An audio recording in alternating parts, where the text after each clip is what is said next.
viongozi wetu mnaotutawala mmekuwa na watoto wenu. Hawa watoto wenu wanaleta taharuki sana kwenye jamii, hasa kwa ninyi viongozi wakubwa. Wamekuwa wakijirusha na hela nyingi kwenye mitandao, huku watu maskini wanaoishi kwa bodaboda wakiwa hawana hicho kitu.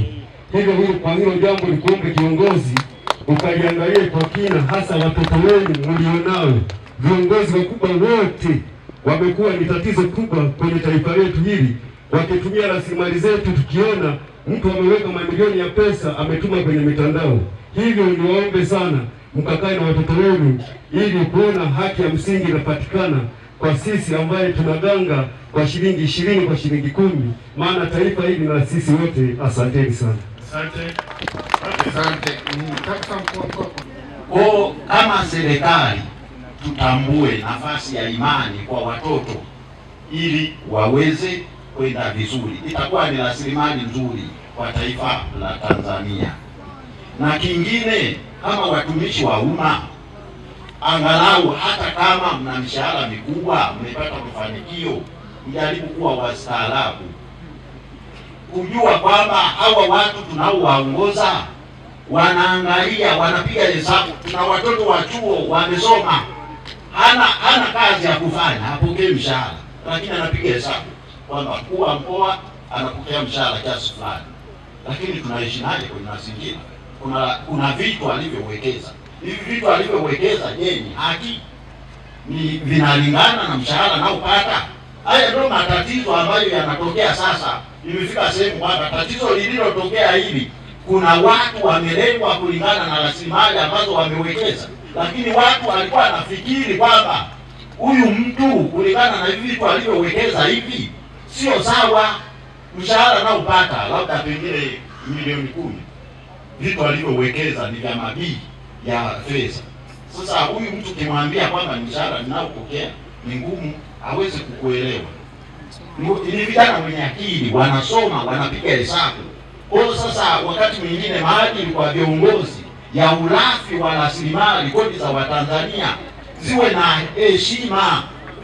Tujaribu kuangalia kwamba watu wanaangalia kwamba hivi vitu tunavyovifanya sio sawa.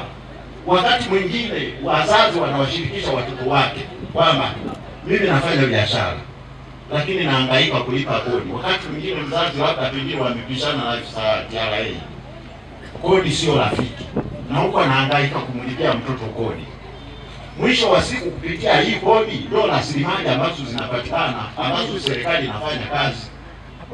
Lakini mwisho wa siku inakuja kutokea kwamba huyu diwani aliyepata udiwani kwa miaka 5 amewekeza mtaa mzima yeye mwenyewe.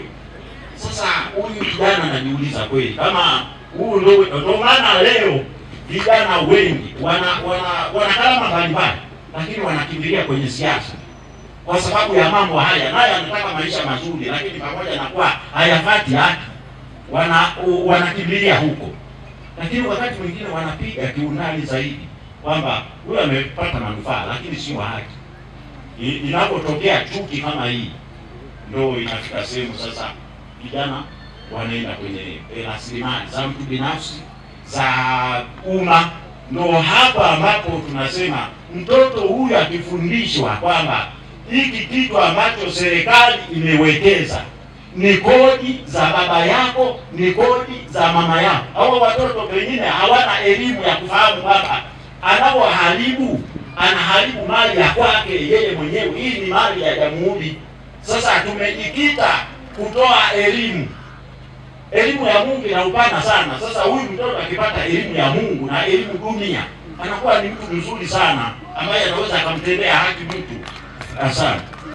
Amani tuna ya haki, lazima watu waione haki na tusione aibu kuihubiri haki.